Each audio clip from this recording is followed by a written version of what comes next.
সবাইকে বিজয় দিবসের শুভেচ্ছা। আজ ১৬ই ডিসেম্বর ২০২৫ আমাদের মহান বিজয় দিবস।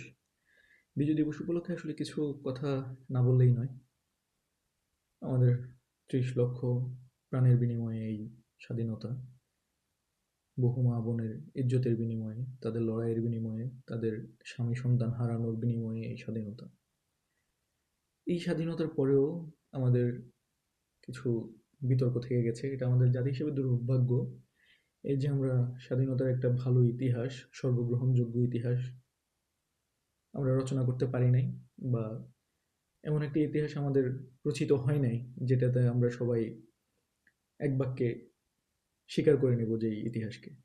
যদি ইতিহাস আসলে সর্বগ্রহণযোগ্য হয় না সবসময়, কারণ হচ্ছে ইতিহাসের অনেকগুলো পার্টস থাকে, সবার পয়েন্ট অফ ভিউ থাকে, নিজের বিশ্লেষণ থাকে, নিজের দেখা থাকে, নিজের শোনা থাকে, নিজের বোঝা থাকে, যার ফলে ইতিহাসে ভিন্ন ভিন্ন ধারা হয়। কিন্তু তাদেরও একটা কথাগুলো ফ্যাক্ট মিলালে একটা জায়গায় আসা যায় আর কি। কিন্তু বাংলাদেশে এটা আমাদের দুর্ভাগ্য যে এটা হয়ে ওঠে নাই, কারণ আমাদের রাজনৈতিক বিভাজন। আমাদের যখন রাজনৈতিক বিভাজন আমাদের যখন আওয়ামী লীগ ক্ষমতায় এসেছে, তখন দেখা গিয়েছে যে আমাদের একজন সেক্টর কমান্ডার জিয়াউর রহমান সাহেবকে অলমোস্ট রাজাকার বানিয়ে ফেলার চেষ্টা করা হয়। আবার যখন বিএনপি ক্ষমতায় আসে, তখন দেখা যায় যে জিয়াউর রহমান মুক্তিযুদ্ধের একমাত্র নায়ক হয়ে দাঁড়ান, বা অলমোস্ট একমাত্র নায়ক ঘোষক, বা সর্বে সর্বা উনি, এ ধরনের একটা ন্যারেটিভ দাঁড় করানোর চেষ্টা করা হয়, যার ফলে ইতিহাস আর কখনো মানে ভালোভাবে উঠে দাঁড়াতে পারে নাই।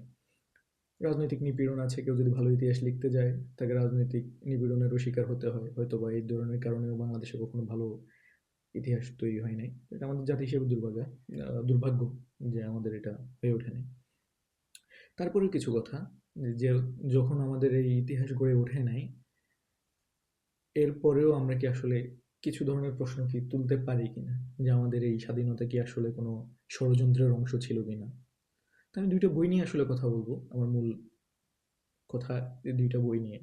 কারণ একটা বইয়ের রেফারেন্স দিয়ে তথ্যগুলোকে একটু ভুলভাবে ব্যাখ্যা করে মানুষকে ভুল বোঝানো হয়।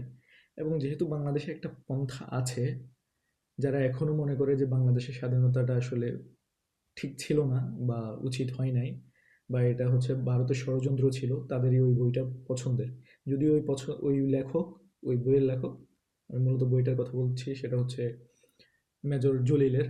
উনি একজন সেক্টর কমান্ডার। ওনার বই অরক্ষিত স্বাধীনতাই পরাধীনতা। এবং আমি এটার বিপরীতে আরও একটা বইয়ের উদাহরণ দিব, সেটা হচ্ছে লেখক মহিদুল হাসানের লেখা একটা বই, মূলধারার একাত্তর। বিষয় হচ্ছে এই মেজর জলিল সাহেব, উনি হচ্ছে কতগুলো প্রশ্ন তুলেছেন। উনি একজন সেক্টর কমান্ডার ছিলেন এবং জাসদের প্রতিষ্ঠাতা সভাপতি সম্ভবত। তো উনি বিদ্রোহী ছিলেন, উনি আজীবনই বিদ্রোহ করে গেছেন, বিপ্লবী ছিলেন। উনি কতগুলো প্রশ্ন তুলেছেন যে এটার ওনার মূল ক্ষোভের জায়গা ছিল আসলে ভারত এবং ভারতের সেনাবাহিনী আমাদের স্বাধীনতার পরপরই যে কর্মকাণ্ডগুলো ঘটিয়েছিলেন। উনাকে বলা হয় বাংলাদেশের আসলে সর্বপ্রথম রাজবন্দী। কারণ ওনার স্বাধীনতার পরপরই বা স্বাধীনতা পাওয়ার আগেই বাংলাদেশের উপরে বা বাংলাদেশের বিরুদ্ধে ভারতীয় সেনাবাহিনীর যেই কাজগুলো, উনি এটা পছন্দ করেন না, এবং উনি এর বিরুদ্ধে তখনই কথা বলা শুরু করে দিয়েছেন এবং কাজ করা শুরু করে দিয়েছেন। তো উনি যেগুলো প্রশ্নগুলো তুলেছেন সেগুলো হচ্ছে আসলে এমন যে আসলে তৎকালীন আওয়ামী লীগের নেতৃবৃন্দ কিভাবে, কোন নিশ্চয়তার বলে খুব সহজে ভারতে গিয়ে উঠেছেন, তাহলে কি এটা ভারতের কোনো ষড়যন্ত্র কিনা, এটা ওনার প্রশ্ন ছিল। তা আমি যে বইয়ের উদাহরণ দিব আরেকটা, মূলধারার একাত্তর, মহিদুল হাসানের। উনি হচ্ছে তাজউদ্দিন আহমেদের সাথে খুব ক্লোজলি কাজ করেছেন, যার ফলে উনি এই ইতিহাসটা বলা যায় ফার্স্ট হ্যান্ড তাজউদ্দিন আহমেদ থেকে শুনে। এবং উনি নিজে যেহেতু ওই সময়ে অবস্থান করছিলেন তাজউদ্দিন আহমেদের সাথে, সেহেতু উনি এই লেখাটা লিখেছেন। উনি তাজউদ্দিন আহমেদের বরাতে এটা লিখেছেন যে তৎকালীন সময়ে আসলে ওনার দায়িত্ব ছিল এটা, যে ভারতীয় সরকারের সাথে যোগাযোগ রাখা এই বিষয়ে, যদি পাকিস্তান আর্মি গণতান্ত্রিক পথে না এগিয়ে মিলিটারি পথে আগাতে চায় এবং বাংলাদেশের মানুষের উপরে আক্রমণ করে, তৎকালীন পূর্ব পাকিস্তানের মানুষের উপরে আক্রমণ করে, তখন ওনারা স্বাধীনতার ডাক দিবেন এবং যুদ্ধ করবেন। স্বাধীনতার জন্য। এই ধরনের একটা পরিকল্পনা ছিল এবং এটাতে যেন ভারত সরকার ওনাদেরকে সাহায্য করে। এটা ছিল ওনাদের মূল বিষয়। যার কারণে ওনারা সহজে আসলে যেতে পারছেন। যদিও এটা এখানে এরপরে আরো কিছু কথা আছে। যদিও তাজউদ্দিন আহমেদ যখন ২৬শে মার্চের আক্রমণের পরে উনি যখন কিছুদিন পরে গিয়ে যখন ভারতে যেতে সক্ষম হন, তখন গিয়ে দেখেন আসলে ওই ধরনের কোনো কর্মকাণ্ডই করা হয়নি। কারণ এক পর্যায়ে শেখ মুজিবুর রহমান সম্ভবত ওনাকে সরাই দেন ওই দায়িত্ব থেকে। যে ভারতের সাথে যে যোগাযোগ রক্ষা করার যে দায়িত্ব তাজউদ্দিন আহমেদের উপরে ছিল, ওই দায়িত্ব থেকে শেখ মুজিবুর রহমান সম্ভবত ওনাকে সরাই দেন। সরাই দেওয়ার ফলে উনি আর ওই কাজে এগোতে পারেন না, ওনাকে অন্য কাজ দেওয়া হয়েছিল। কিন্তু শেখ মুজিবুর রহমান উনি ভেবেছিলেন শেখ মুজিবুর রহমান হয়তো অন্য কাউকে দায়িত্ব দিয়েছেন। এখন এখানে ঘটনা হচ্ছে এমন, হয় শেখ মুজিবুর রহমান ইচ্ছা করেই ওই দায়িত্ব থেকে তাজউদ্দিন আহমেদকে সরাই দেন এবং শেখ মুজিবুর রহমান নিজেও কোনো উদ্যোগ নেন নাই, অথবা শেখ মুজিবুর রহমান এই কাজ অন্য কাউকে দিয়েছিলেন, সে ওই কাজটা করে নাই। এটা যে কোনো একটাই হইতে পারে। তো যার ফলে এটা মানে মূল কথায় আসি, মূল কথা হচ্ছে এটা যে হ্যাঁ, ভারত সরকারের সাথে একটা যোগাযোগ ছিল এবং এটা যে কোনো রাজনৈতিক দলের সাথে থাকাটা খুবই স্বাভাবিক ছিল।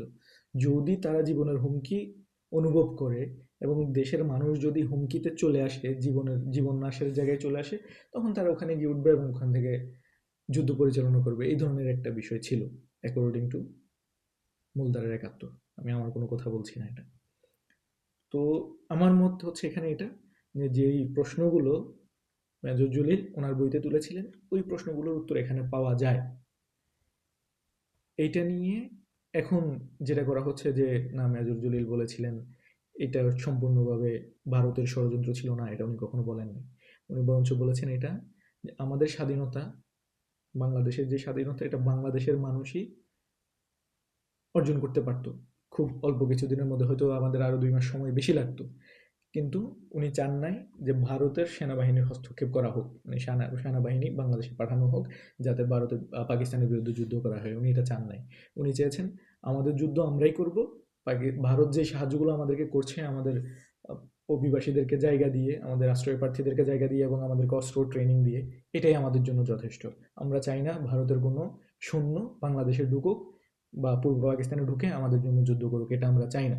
মানুষ যেন বলতে না পারে বা ভারত যেন পরবর্তীতে বলতে না পারে যে এই স্বাধীনতা আমরা এনে দিয়েছি। উনি এটার বিরুদ্ধে ছিলেন। উনি চেয়েছিলেন যেভাবে চলছিল এভাবে চলুক, আমাদের হয়তো আরো কিছু মানুষ বেশি মারা যাবে, আরো কিছু বেশি শহীদ হবে, কিন্তু আমরা স্বাধীনতাটা নিজেদের করেই পাবো। এখানেই ওনার মূল অভিযোগটা ছিল। যদিও উনি বারবার বলে, উনি এখানে কিছু অভিযোগ ভারতীয় সেনাবাহিনীদের বিরুদ্ধে তুলেছেন। উনি যখন অস্ত্রের জন্য গিয়েছিলেন ভারতে, তখন দেখেছেন ভারতীয় সেনাবাহিনীরা বাংলাদেশকে সাহায্য করার পরিবর্তে বা সাহায্য করার যে মানসিকতা, ওইটা রাখার চাইতে বেশি মানসিকতা রাখছে।